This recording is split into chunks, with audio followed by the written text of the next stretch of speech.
Mohon izin saya hari ini tidak bicara tentang PKM.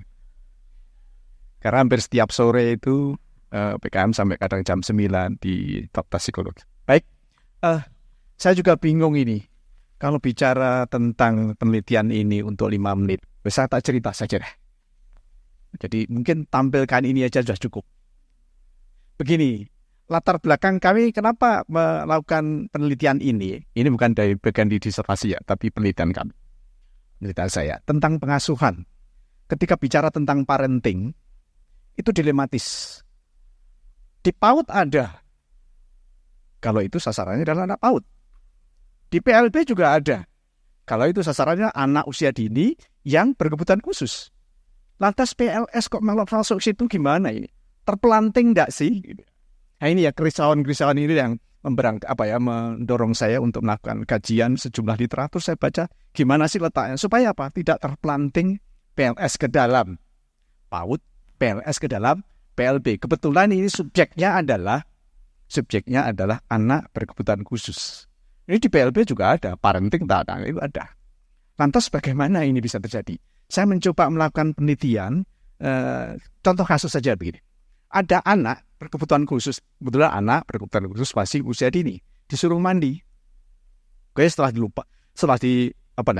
baju dibuka semuanya itu, bukannya mandi, malah tengkurap di meja. Iki sing stres apa iki? Yang stres adalah anaknya memang stres, kira-kira, tapi bapak dan ibunya semakin stres. Lah, lantas gimana ini? PLS pengasuhannya ada di mana? PLS ada di mana? Kalau kita bicara sebagai orang tua, giving, pengasuhan kepada anak, maka ini PAUD. Ya, Bu, ini ya. PAUD. Maka PLS jangan main ke situ. Salah itu. Kalau ini kebetulan anaknya berkebutuhan khusus, anak berkebutuhan khusus. Kemudian kok PLS masuk di situ, juga terpelanting lagi. Kalau kajiannya di kajian sosiologi keluarga, atau psikologi keluarga, terpelanting lagi kalau PLS masuk ke situ. Lantas di mana pertanyaannya gitu kan? Lantas di mana PLS-nya? PLS-nya adalah, kalau tadi kan giving kan, melakukan pengasuhan kan, mengasuh anak. Tapi yang dipentingkan di sana adalah yang belajar di sini ada adult learner. Orang dewasa belajar ketika dia mengasuh anak. Akhirnya taking.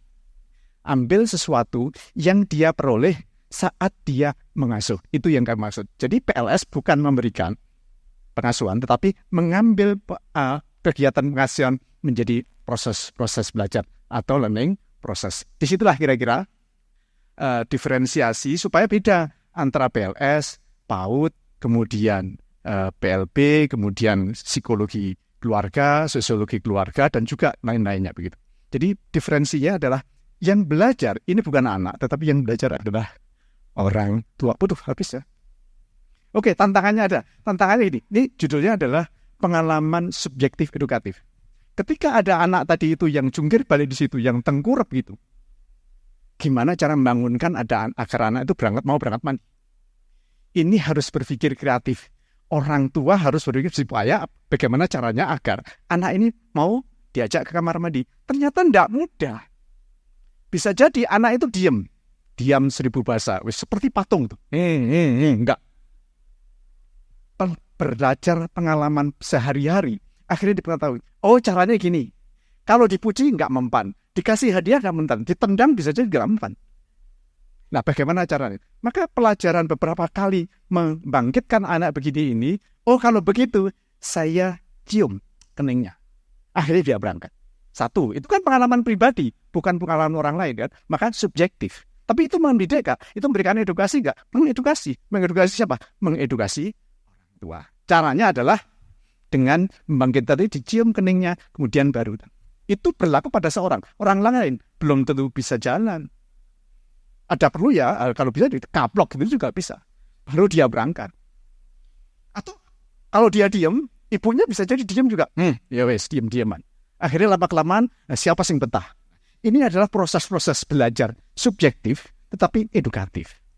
Pengalaman subjektif ini adalah mengedukasi kepada orang tua yang memiliki kewajiban untuk melakukan pengasuhan. Barangkali itu poin dari ini yang bisa kami sampaikan. Terima kasih, mudah-mudahan bermanfaat. Assalamualaikum warahmatullahi wabarakatuh.